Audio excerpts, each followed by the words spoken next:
Hi, this is Dodger and you're watching my show. I am still sick. Can't seem to kick this thing, but I mean I feel a little bit better. And we're still on caffeine-free week and I still have yet to get a migraine, so I think I'm doing pretty good. I'm gonna have to halt production because the cat is busy. So for gaming news, for those of you that are big Final Fantasy buffs, you will be excited to know that PSN, for the 25th anniversary of Final Fantasy, they are giving away plenty of games for 50% off. Now this is only going for the next 2 weeks. It's not like an indefinite or year-long thing by any means, but it's a pretty cool promotion. You should definitely check out the list of games. I will put them in the description so that you know whether or not you have all of them, or maybe you had never even considered playing a couple of them, and now, why not? It's 50% off. I'm gonna do that. I mean, come on. I mean, I don't have all of those. I might as well have all of those. J.J. Abrams, the man who now holds the future of Star Trek and Star Wars in his hands.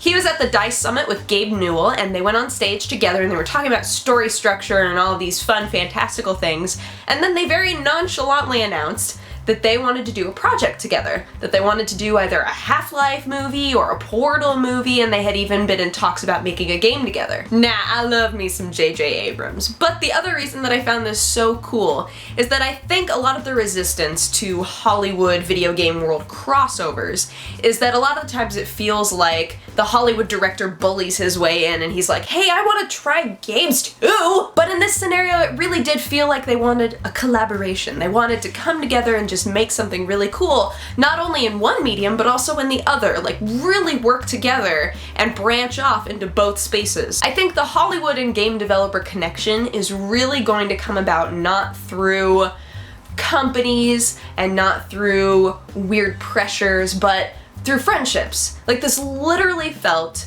like two friends that have great companies and have a lot of power in their own fields and said, gosh, we should do a project together. God, I'm just like so pretty. I know. Keep it together, guys. I know. But I really do think it requires that level of mutual respect. You need to know that they're going to be willing to listen to each other and that they're going to trust each other. And because they're both very successful, I think that there's a way for that to bloom, for it to become something. And I don't think that everybody should be quite as resistant to it as they always seem to be. Just like the Hollywood, get out of our world, or video games, stop making movies. I think that it can be done correctly, we just need to give it a shot. After a 10-year hiatus, Age of Wonders 3 has been officially announced. So this is another turn-based strategy game that a lot of people really love, but then just kind of like disappeared. So now it's coming back. They have a release date of autumn 2013, so we don't have to wait that long. Now, in terms of how they got the money for it, Epic Games was originally their co-developer.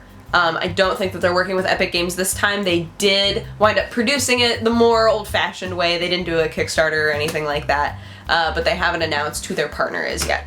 So we'll have to see. But either way, I think that it's a game that people can be excited about. It won't be like a big title. Sometimes I find myself in a really weird position and I'm just like, yeah, this should still happen. This is good and I like this. For those of you who missed out on the Ouya Kickstarter, if you have been just ruining the day, just waiting and hoping that there would be a way for you to get the Ouya after the fact, it's actually just gonna be in stores. They wanted to make sure that everybody understood. Those of you who were part of the Kickstarter, yes, you are definitely getting your Ouya way ahead of everybody else.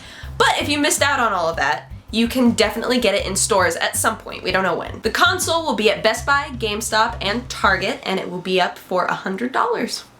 Easy peasy. Lemon squeezy. Anywho, that is my show. Thank you so much for watching. If you have a positive or a negative response, kitty, stop! Please leave it in my comment section, and if you would like to have coffee with me, you can click wherever I put the annotation, and it'll take you to my other channel.